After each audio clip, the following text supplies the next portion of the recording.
Hey, my name is Jason Nicholson. Welcome to my YouTube channel. The government are considering getting landlords to abolish their gas boilers. Now, this is all related to the EPC stuff. It's reported in the Telegraph this week.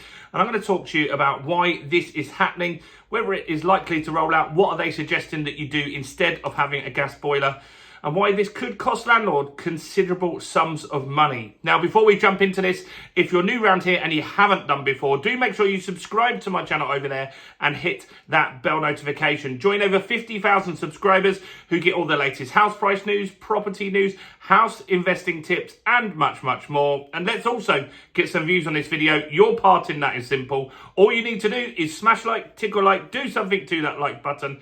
That really helps with the YouTube algorithm, and that really does help the channel grow. So thanks to everyone that does that. So this EPC stuff is starting to get conversation going, at least. And the Telegraph are reporting that the government are looking to make it so if you want to get an EPC level C, or whatever that equivalent is, because we know in the next few months, or maybe longer, they're changing how EPCs are calculated. And so there will be lots of different metrics that they'll be looking at. They'll be looking at the energy consumption of the building, which a lot of you in the comments on my channel rightly said, well, how would that work? Because you might have someone that lives in a property that goes to work all day. They leave at 7 in the morning, come back at 7 at night. And so they're not using a lot of energy.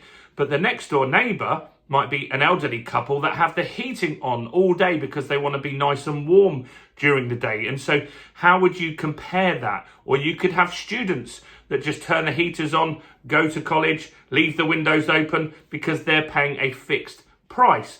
So that's a consideration that we really need to look at how that is going to work out. Now, the other thing they're obviously going to look at is how well insulated properties are. And a lot of people are also saying, well, if you over insulate a property, then that can cause more damp and mold problems, which is something that we're trying to get rid of with AWOB's law. So contradictions all over the place. But the government are looking seriously, and this has been talked about previously before, on basically saying if you have a gas boiler, you will not be able to hit a level C. Now, that's a little crazy if you ask me. And that means that so many people will need to get rid of their gas boilers. And the solution the government's got is two things. One is heat pumps. Tell me your stories about heat pumps in the comments below, because when I talk about heat pumps, a lot of you say they don't work, they're really expensive. Give me all the answers to that, because I want to hear about heat pumps so I can have more educated discussions with you guys about it. I've never had a heat pump, right? So none of my properties currently have a heat pump. And a lot of them, I don't think I could have a heat pump because maybe they're a leasehold property. I don't have garden access to some of those properties, and the leasehold wouldn't allow it. So that could be a problem. Or I've got properties where I couldn't put solar on it because I don't own the roof. It's not my roof. So if I've covered it in solar panels, why would I get access to that solar energy? Surely that would be split between everyone. So yeah, there's some questions to be answered here, but heat pumps is what they're initially going with as one of the key solutions here.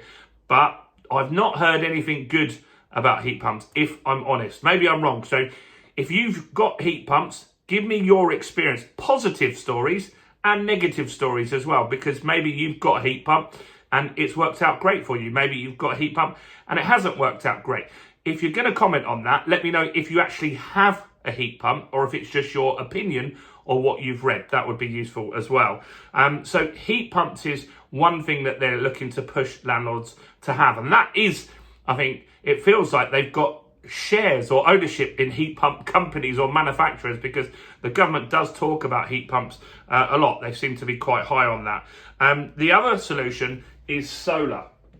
And solar's not easy either, because solar has issues with, for example, leasehold properties. What if you've got a great big block of flats and you've got 50 flats in that block? You've only got one roof. If you cover that in solar and you split that solar between all 50 properties, they're going to get nothing. Maybe enough energy to turn on a light bulb. It's not really going to make any difference. I've got smaller blocks where I've got 3 properties or 4 properties in a block. But still, why would I be allowed to put solar on the roof when it's not my roof? The freeholders would not allow that. It would be something that would not work. And so this is the other thing that they're saying, that you would look at solar. And so this EPC stuff is a little frustrating. And now is the time when they're starting to debate this stuff.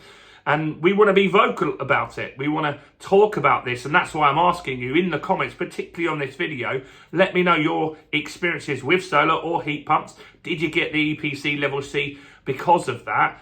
Or did it not? Or did it work out or did it not? Now, personally, for my own property, I quite like the sound of solar. If I live in the property, if it's a detached house, I think that could be a good option. I'd quite like the option to be off the grid and have my energy bills under my own control. So that would be a positive for me. But in a flat scenario, I think it's really, really tough. Now, what is being argued here as well is that we don't have the workforce to install this stuff. There's 2 million properties below an EPC level C that are rented out. 51% of them out there that are below an EPC level C at the moment. We don't have a workforce big enough of skilled solar installers, heat pump installers to do this. Now, you could train people up quickly to do it, but then the quality of the work is likely to drop.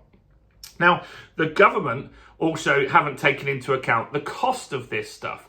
So the EPC rules that they're saying they're going to roll out are that initially you'd have to spend £15,000 as if you couldn't get it to a level C, you'd have to spend at least 15,000, and that's dropped to 10,000. But you'll see if you get a quote for solar, it's quite easy to spend more than £10,000, especially if you get a battery pack included, which is what you really need, it looks like, on those solar things. Now, the government has done a study on this, believe it or not. They didn't seem to do it on all the Renters' Rights Act stuff and things like that, but they have supposedly done one on this, and they're expecting that landlords would install 108,749 heat pumps when this EPC stuff rolls out, and they think that 937,698 would install solar. That just can't be right. I just don't believe that's right, because 2 million properties are below a level C, right? 2 million. So you're saying in the government's feasibility study here that half of those landlords would get solar. I just don't believe that's possible, because I would say out of that 2 million, I might be wrong, I bet you though that about 1.2 million of those are flats or more, right? 1.2 million or more would be flats. They can't just put solar. Like, it just doesn't work like that. You can't just put it on the side of a wall. It needs to be approved by a freeholder. Leaseholds would have stuff forbidding this stuff. You can't just stick a heat pump out your window and hope that it works. This stuff isn't realistic. I don't think this data, however they've got this, is accurate or correct. And so we'll see when they do the calculation for this EPC stuff. Do you get landlords do this? Yes, you will get some landlords install solar, and that will happen. You'll get more solar installations. If you've got a solar company, you're going to do quite well over the next few years, I'm sure. But I just don't see this being realistic. I think banning boilers, gas boilers, I just don't think it's going to be as easy as you think. Let me know what you think about this in the comments below. Do make sure you grab our EPC guide. We've done an update since all this new EPC stuff rolled out a couple of weeks ago. You can grab it in the description and in the first comment. Do like the video and subscribe, and check out all the other content as well on my channel, including this video right here.